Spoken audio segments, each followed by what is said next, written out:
لا إله إلا الله.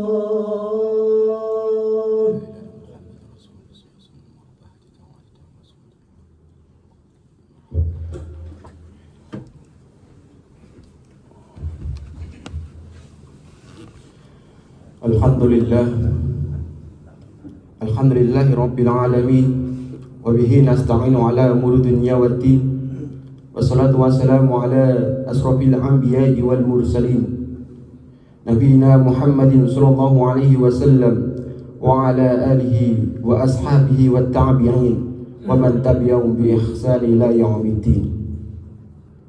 Ashhadu an la ilaha illallah wahdahu la syarika lah, malikul haqqul mubin, wa ashhadu anna sayyidina Muhammadan abduhu wa rasuluhu sadiqul wa'dil amin. Amma ba'd, fa ya ayyuhal hadirun ittaqullah haqqa tuqatih wa la tamutunna illa wa antum muslimun. Wa qala Allah ta'ala, a'udzu billahi minasy syaithanir rajim, bismillahir rahmanir rahim, wabtaghi fima ataqallahu darul akhirah wa la tansa nasibaka minad dunya wa ahsin kama ahsana Allah ilaika wa la tabghi fasad fil ard innallaha la yuhibbul mufsidin. Hadirin sidang Jumat rahimahumullah, segala pujian kita kembalikan kepada pemilik aslinya, ya Allah, yaitu Allah Subhanahu wa taala, karena pada dasarnya beragam pujian yang kita terima merupakan pemberian dan pertolongan Allah. Salawat dan salam semoga senantiasa kita tercurahkan kepada Nabi Muhammad sallallahu alaihi wasallam serta keluarga dan para sahabat yang telah konsisten memberikan tauladan kepada kita, khususnya tauladan dalam beriman dan berislam. Dengan begitu, kita selaku generasi penerus akan terpacu untuk meningkatkan kualitas ketakwaan. Kita akan semakin sadar bahwa kita hanya hamba yang rendah dan hina, yang sama sekali tidak dapat mengenalkan amal ibadah yang kita lakukan selama ini. Sebab amal ibadah tersebut masih sangat jauh dengan generasi emas Islam tersebut. Maka dari itu, marilah kita senantiasa bertekad untuk menjadi pribadi yang lebih baik dengan meninggalkan kualitas ketakwaan pada setiap harinya.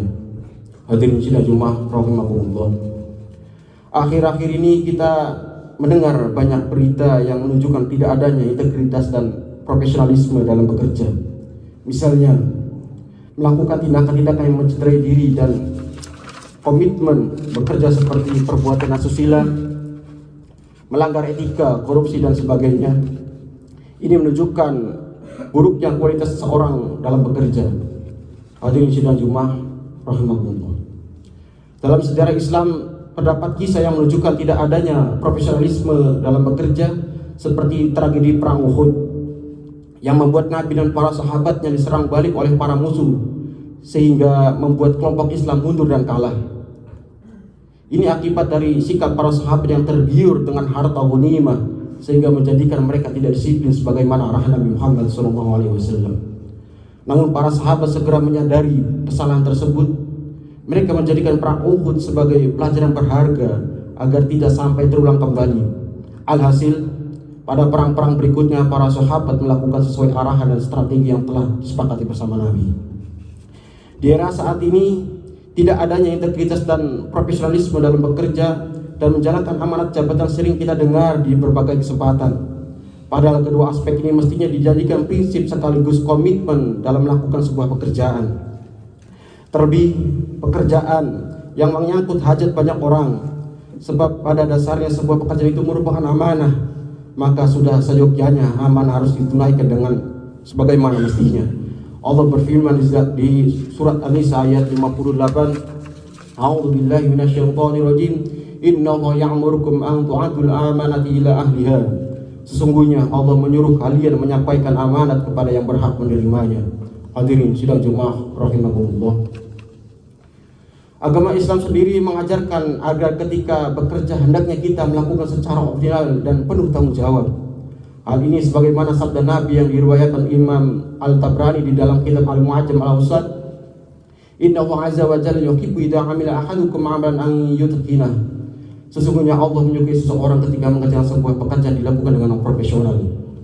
Patut menjadi catatan di sini bahwa profesionalisme bukan berarti harus serba sempurna. Akan tetapi profesionalisme di sini bermakna sungguh-sungguh dalam bekerja sesuai kapasitas dan kredibilitasnya. Kedua aspek inilah yang perlu kita sadari bersama.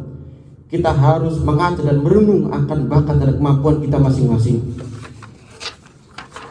Apabila memang pada dasarnya pekerjaan itu bukan bidang kita, namun kita tetap memaksakan diri untuk mengerjakannya, maka sudah pasti hasilnya tidak akan maksimal. Bahkan bisa saja masuk pada pepatah jauh panggang dari api. Diakui atau tidak, banyak pekerjaan di sekitar kita dilakukan oleh bukan ahlinya. Di dunia pendidikan, kantor, perusahaan, wirausaha dan bidang lainnya, seringkali proses rekrutmen dan penentuan jabatan dan pekerjaan bukan berdasarkan kapasitas, melainkan berdasarkan kedekatan baik sosial maupun personal. Kita harus mengingat ultimatum yang pernah disabdakan Nabi sebagaimana diriwayatkan Imam Al-Bukhari dalam kitab Sahihnya, "Idza usdila amru ila ghairi ahlihi fatadhiri sa'ah." Yang artinya, apabila sebuah urusan diberikan kepada bukan ahlinya, maka tunggulah waktu kebinasannya. Dalam hadis ini Nabi hendak menegaskan agar kita memberikan mandat kepada seseorang yang memang mempunyai kapasitas sesuai bidangnya, sehingga yang bersangkutan dapat mengerjakan mandat tersebut secara profesional. Ini yang pertama. Yang kedua, kita juga harus jujur pada diri sendiri mengenai kapasitas kita sendiri. Kita tidak boleh terlena dengan gaji atau upah yang dijadikan sehingga membuat lupa diri terhadap kapasitas yang kita miliki. Bila memang tidak mampu untuk mengemban sebuah jabatan atau pekerjaan, maka lebih baik tidak menyentuh ranah tersebut sama sekali. Hadirin sidang jemaah rahimakumullah. Jika kita cermati lagi, memang tampaknya hadis tersebut berbicara urusan secara umum sehingga tidak terbatas pada urusan agama saja. Dengan demikian, urusan duniawi juga menjadi objek dari peringatan tersebut. Dan itu sudah terbukti dalam kehidupan kita sehari-hari. Ketika melihat sebuah pekerjaan dilakukan oleh orang yang tidak mempunyai kapasitas pekerjaan itu, maka akan tidak maksimal. Inilah yang menjadi PR kita bersama demi membangun peradaban yang lebih baik. Kita gali potensi dan bakat kita agar dapat memberikan kontribusi yang optimal bagi dunia, minimal di lingkungan sekitar. Dunia saat ini sedang berlomba-lomba dalam berbagai aspek, sehingga bila kita hanya menjadi penonton atau objek, maka kita selaku umat Islam akan tertinggal jauh. Marilah kita fokus mengembangkan kapasitas yang sudah kita miliki saat ini dengan memperbanyak belajar. Kemudian kita mengambil peran sesuai dengan kapasitas kita sehingga integritas dan profesionalisme dalam dapat terrealisasi. Dunia kerja yang sedang kita jalani hari ini seyogyanya dilakukan dengan semaksimal mungkin. Setiap profesi yang melekat pada diri kita pasti masih bisa dikembangkan. Maka bukan secara profesional pada sejatinya tidak terlena dengan zona nyaman. Dengan kata lain, kita tidak boleh merasa cukup atas kapasitas dan kemampuan yang kita miliki saat ini. Sebab profesionalisme meniscayakan adanya berbagai perubahan dan inovasi jitu yang sekiranya mampu menciptakan kehidupan yang lebih baik. Begitu pula dengan integritas mengandalkan pada kejujuran dalam setiap pekerjaan yang kita lakoni. Bila kita berintegritas dalam bekerja, kita akan mengarahkan seluruh kemampuan kita demi memberikan hasil yang terbaik, serta tidak ada kata menyerah dalam arus bekerja kita. Hadirin sidang jemaah rahimakumullah. Penting juga kita dipertegas di sini bahwa melaksanakan ibadah dan kewajiban agama lain juga termasuk dari sebuah pekerjaan. Maka dari itu, bagaimana caranya kita mengerjakan berbagai kewajiban agama kita secara profesional, ibadah, sholat, puasa, sedekah dan lainnya, baik yang fardu maupun yang sunnah, yang personal maupun yang sosial, kita lakukan dengan maksimal. Dengan demikian, kita bukan hanya akan menjadi pribadi yang baik di mata manusia, melainkan juga akan mendapatkan derajat yang tinggi di hadapan Allah. Semoga kita dapat melakukan itu semua seiring taufik dan hidayahnya. Amin amin ya rabbal alamin. Barakallahu wa lakum fil Qur'anil azim wa nafa'ani wa iyyakum fihi wa ayati wa dzikril hakim. Aqulu qouli hadza wa astaghfirullahal azim innahu huwal ghafurur rahim. Allahumma shalli ala sayyidina Muhammadin wa ala ali sayyidina Muhammad. Radiyallahu tabaraka wa ta'ala an kulli sahabati Rasulillahi ajma'in.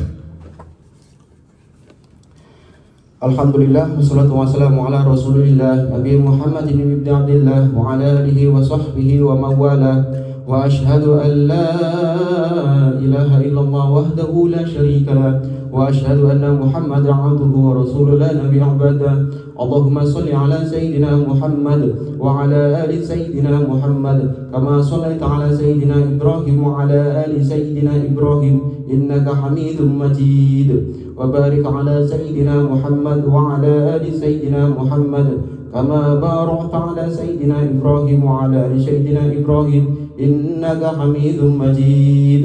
قال الله تعالى في كتابه الكريم أعوذ بالله من الشيطان الرجيم بسم الله الرحمن الرحيم والعصر إن الإنسان في خسر إلا الذين آمنوا وعملوا الصالحات وتواصوا بالحق وتواصوا بالصبر.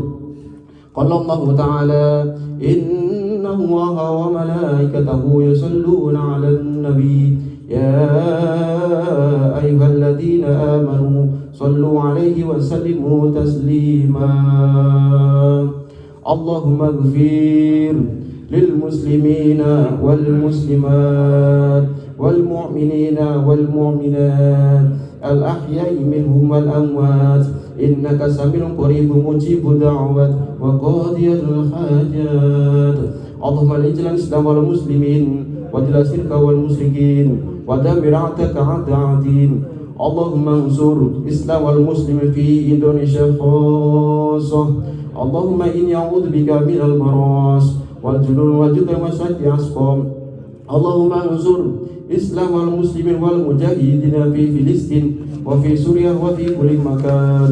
ربنا تقبل دعانا إنك أنت السميع الدعاء وتب علينا يا مولانا إنك أنت التواب الرحيم. ربنا ظلمنا أنفسنا وإن لم تغفر لنا وترحمنا لنكونن من الخاسرين. ربنا آتنا في الدنيا حسنة وفي الآخرة حسنة وقنا عذاب النار. عباد الله إن الله يأمر بالعدل والإحسان وإيتاء ذي القربى وينهى عن الفحشاء والمنكر والبغي يعظكم لعلكم تذكرون واذكروا ما عليكم يذكركم واشكروا على نعمه يزدكم ولذكر الله أكبر. أقيموا الصلاة.